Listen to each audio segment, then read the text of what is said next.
ಊಟ ಬೇಡ, ಗೌರ್ಮೆಂಟ್ ನಂಗೆ ಊಟ ಬೇಡ, ನಾನು ಕಾಸು ಕೊಟ್ಬಿಡು.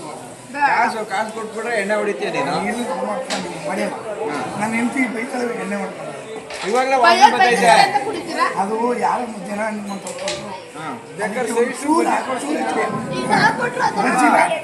ಬಜ್ಜಿ ಬೇಡ, ಕಾಸು ಕೊಟ್ಬಿಡು. ಚಿಕ್ಕ ವಯಸ್ಸಲ್ಲಿ ಮಕ್ಕಳು ಚೆನ್ನಾಗಿ ನೋಡ್ಕೊಂಡಿದ್ರೆ ಮಕ್ಕಳು ನಿನ್ನ ಚೆನ್ನಾಗಿ ನೋಡ್ಕೊಂಡಿದ್ರು. ಚಿಕ್ಕ ವಯಸ್ಸಲ್ಲಿ ಮಕ್ಕಳು ಮಾಡ್ಬಿಟ್ಟು ಅವ್ರು ಪಾಠ ಕಾಲ ಅಷ್ಟೊಂದು ಅರ್ಜೆಂಟಾಗಿ ಯಾಕೆ ಮಾಡ್ಕೊಳ್ಬೋದು? ಏನು ಯಾರು ಇರಲಿಲ್ಲ, ಯಾರು ಬಂದಿಲ್ಲ.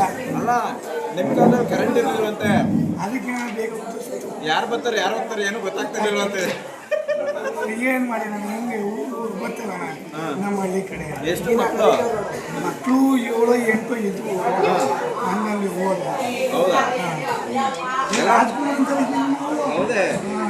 ಹೆಂಗಸರು ಬರಲಿಲ್ಲ, ಹೆಂಗಸರು ಬರಲಿಲ್ಲ. ಹೆಂಗಸರು ಬಿಮ್ಮನ್ಸಿ ಆಗಿಲ್ಲ ಕರ್ಕೊಂಡಾಗಿಲ್ಲ.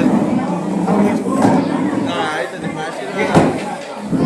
ಊಟ ಮಾಡಿ, ಊಟ ಕೊಡೋದು ಕಾಸು ಎಲ್ಲ ಕೊಡಲ್ಲ. ಊಟ ಬೇಡ ಸ್ವಾಮಿ, ನಾನು ಆಮೇಲೆ ಮಾಡ್ಕೊತೀನಿ. ನಾಳೆ ಸ್ಮೆಲ್ ಬರ್ತೈತಲ್ಲ ಎಣ್ಣೆ ಹೊಡೆದಿರೋದು. ಈ ಗೌರ್ಮೆಂಟ್ ಮಧ್ಯಾಹ್ನ ನೀವು ಹೋಗಿ ಅಲ್ಲಿ ಮಾಡ್ತಾರೆ, ಅಲ್ಲಿ ತಗೊಂಡು ಹೋಗ್ಬೇಕು.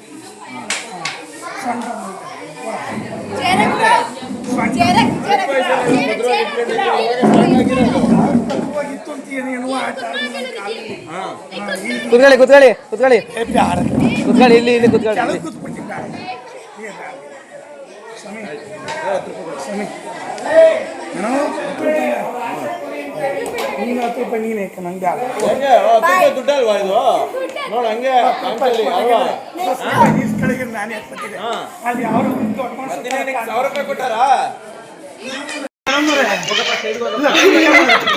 ನಿಮ್ಮಲ್ಲಿ ಹೋಗು ನೀನು, ನಾನು ಯಾಕೊಂಡೆ ನೀನು ನಿಮ್ಮ ಮಕ್ಕಳು ನೋಡಿ ಜಾಸ್ತಿ ಮುಟ್ಟಲ್ಲ ನೋಡು. ಲಕ್ಷ್ಮೀ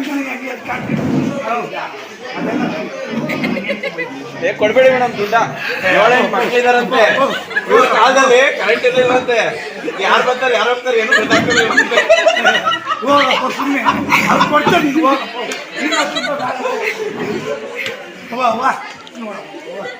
ನನ್ನ ಊಟ ನಾನು